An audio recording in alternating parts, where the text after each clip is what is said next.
This is the first of A Christmas Carol in 5 minutes, where we go through sections of A Christmas Carol, checking what happens and some key annotations you can make in case you've missed a lesson or need to go over it again. We're starting at the very beginning here with Stave 1. It's worth noticing that it's called Stave 1 because that's a reference to music. Music is written out on lines in stave, like A Christmas Carol itself. So it is a Christmas carol written out in staves, suggesting it essentially is like a song in itself. Okay? And it begins with a very famous first line, Marley was dead, to begin with, which straight away introduces to us the supernatural theme of the book. Now, this opening bit is a very strange bit, but the main thing you want to notice is that it introduces the idea that the narrator here has a voice, which isn't just telling the story, it's commenting to us on what's going on. He starts discussing this thing about the idea of being dead as a doornail. We don't need to worry too much about that, but you get the idea of what's going on. So, as we move further on, and he tells us more and more, really we're most interested now in getting to this point down here. Having found out that Scrooge actually, even though Marley, as we know, is dead, it said, and has been dead for 7 years, Scrooge responds to his name. It then starts to tell us about Scrooge. Now, it's important to note this. You've probably been told many, many times when you're doing your own writing, show, don't tell. But this is an example in which Dickens is telling us about Scrooge. Why? I think basically it's because he doesn't want us to have any need for interpretation. He wants us to get it straight away. We're not interpreting this character. This character is awful.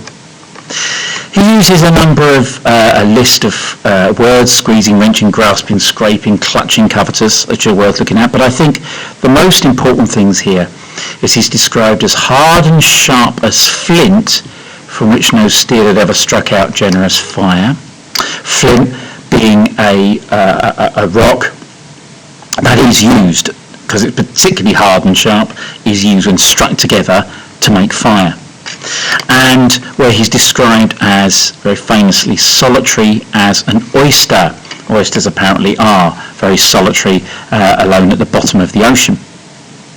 So we get this idea of how hard and sharp he is, how alone he is, but at the same time, what we see in those similes is we see the potential that he could strike out fire in the future. And an oyster, of course, could have a pearl inside when you open it up. We then have an extended bit about temperature, about the idea that he's associated with the cold. We get a description of him physically, and his physical description is basically referring to him as very sharp and hard, just as we've had in the Flint, you know, when you look at him and see his face. And then we get the idea that he carried his own low temperature always about with him. The idea that he brings the cold. Now, the cold and the heat, especially fire, are going to be very important through this book, as you'll see as we go through.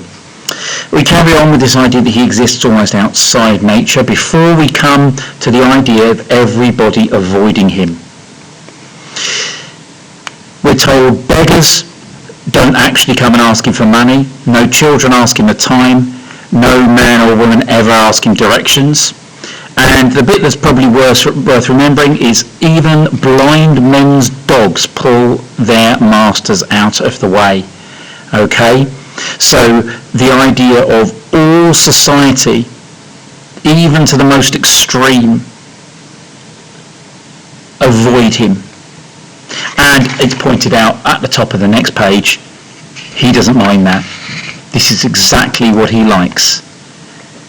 It was the very thing he liked, to edge his way along the crowded paths of life.